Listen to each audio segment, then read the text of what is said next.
For those of you who are just joining us here for this leg, we're so happy to have you. How many people have been to many of these rallies? I love you. Woo. How many people are here for the first time? Oh, that's so great.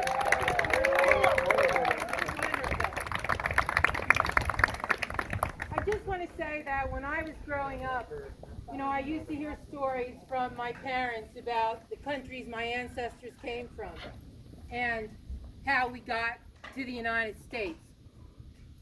Because, unless we're Native American, we're all immigrants, right?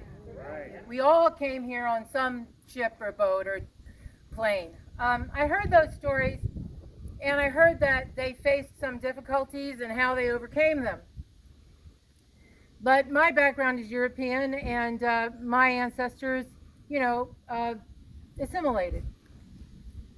And so it was easy for me to believe the narrative that I was taught in school, that the United States is a place of freedom that's my dog, that welcomes everyone. That's what I was taught, and it was easy for me to believe that, because I didn't face those difficulties personally. But then we got the Trump administration, and we started to see, at least I started to see, and I started to hear hateful, racist rhetoric against immigrants. And I started to hear talk about a wall going up to keep people out. That might now, by the way, keep us in.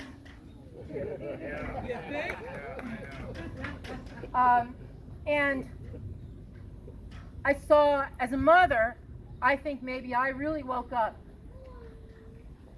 when I saw children taken from their parents and put in cages. And then I saw their parents taken from the children and they were put in cages. And then we saw the Trump administration criminalize immigration. And we saw a for-profit detention system that profited off human misery, that encouraged ICE and CPB to go out and pick up people off the street, pick up people where they work, and put them in detention centers with our tax money to fund private prisons. It's not right. And do you stand for that? No! Right. And so right there across the street, there's nearly 80 people incarcerated for doing nothing else but trying to move a basic human right, trying to migrate, trying to find a better life. They came to the United States that holds itself up as a beacon of freedom and welcome, and what they got for it is to be in a prison. And we were told, I hear that if you have to be in prison, Strafford County Jail is probably one of the places you want to be if you have to be in prison. But, we were told that this ICE contract that Strafford County Jail has with the prison is lucrative. And it provides jobs. It brings money into this county. So that's why I am so proud and so incredibly grateful for you, for the kind of work that you do, because there's a lot of organizations represented here. Never Again Action, I think this is our 18th rally here. Laura's standing right here. She's a lead organizer at Never Again Action, and Melinda is here, another lead organizer. But it's not just us, It's the American Friends Service Committee. It's the ACLU who's bringing suit on behalf of these people. It's the Immigrant Solidarity Network. It's New Hampshire Rights and Democracy. It's the Kent Street Coalition. It's the Unitarian Universalist Action Network that has a bail bond fund. And so many others, so many other organizations that we are demanding justice and compassion. We're demanding that our country be what it can be. what many of us believe it should be, what I used to think it was. So I want to turn it over to Emmett. He's going to talk about what our specific demands are.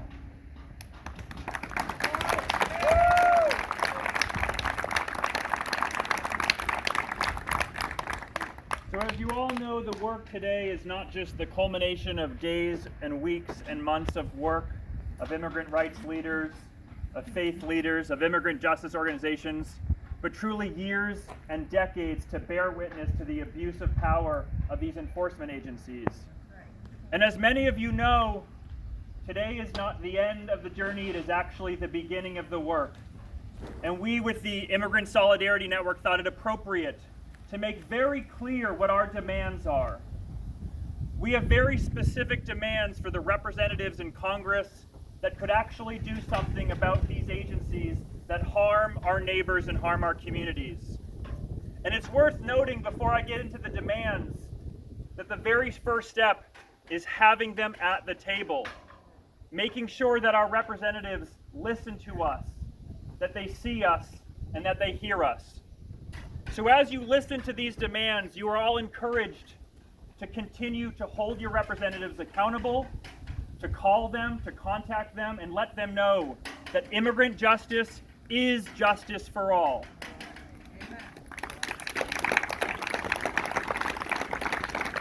So we have 4 demands.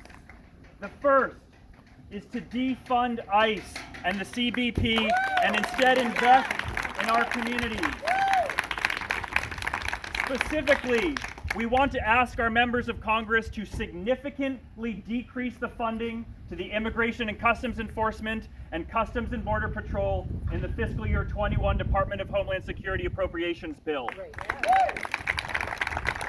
And we need to ensure that the Department of Homeland Security doesn't then just reprogram or transfer those funds back to an abusive enforcement agency.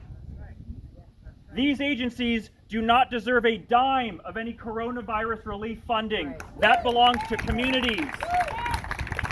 We want to use this money to invest in housing, in education, in climate justice, in healthcare for all, in mental health care for all. That belongs to the people. And so our second demand is that immigrant families deserve to be part of coronavirus relief packages. Because if our government really wants our communities healthy, if they want them safe and they want them well, then these resources need to reach all of our neighbors. Our third demand, it is not enough for our members of Congress just to hear us. They themselves need to be champions of humane immigration policy. This means that they need to provide a pathway to citizenship for all undocumented immigrants.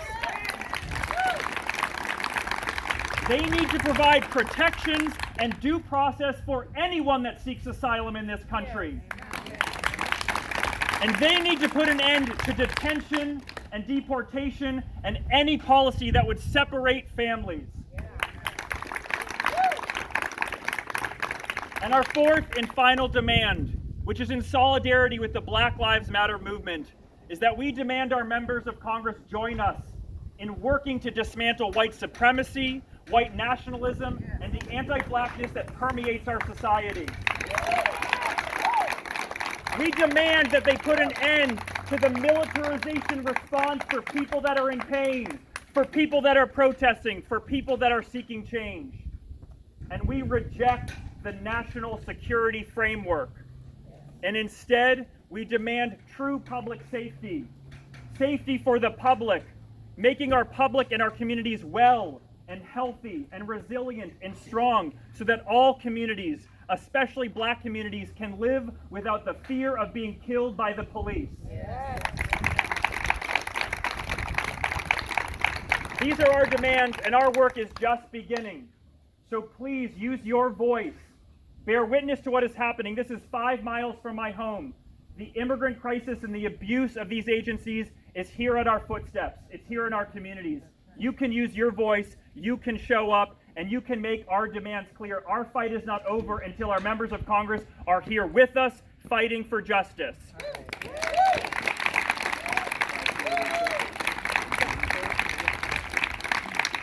And as many of you know, we work in organizing here, and you're involved, so I want you to take out your cell phones. You're involved. You've got to take action. As Sarah Jane mentioned, if you text 52886, text the word champion to 52886. You can sign up to tell your members of Congress how you feel about immigrant justice. Action starts today. Thank you.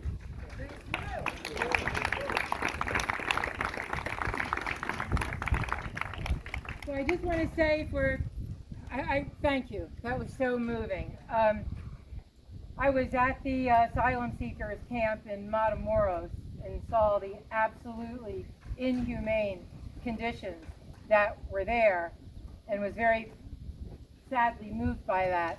But you know, you don't have to go far from home to see where the abuse is happening. Just logistically, for those who have not done this before, Emmett's going to lead us. He will wait for us at the end of the street there. Wait until everybody's in a line, and then put your flashers on. You can put your flashers on as you get going. We will circle around the jail twice. Please don't blow your horn. This, I believe, I think is our 18th rally, so we've been doing it this way for a while. In the past, we have seen detainees at the windows. They've waved to us. If you see people at the window, feel free to wave to them. And then we'll come back here really briefly before we head out to the Maranatha, did I say that right? Indonesian church in Madbury. If you haven't yet got a chance to see the beginning of our fantastic quilt, you can see the quilt there, and we're going to be served a delicious meal that I hear the church members have been making all week long. As Emmett said, this is not the end, but this is probably our last rally for a while. We will continue them perhaps, but watch our Facebook page. This is our 18th rally. We are not ending our work. We may be ending our rallies, but not our work. Let me tell you a couple just real quick things that are happening, and then we'll go and do our rallies. Please remember to call the members of Congress and to tell them to fund that appropriations bill. It sounds weird to say, we want you to give money to ICE and CPB. But what we're saying is we want you to give a lot less money to ICE and CPB, and money that they have to be accountable for. So please remember to do that. Write a letter to the editor. Do that today. You know, let's flood them. All your papers.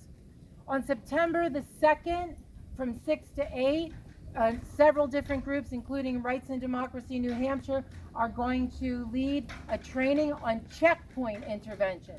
There are checkpoints on the highway here, and we're going to learn how to warn people of the checkpoints and how to disrupt the checkpoints. So if you're interested in doing that, look into that.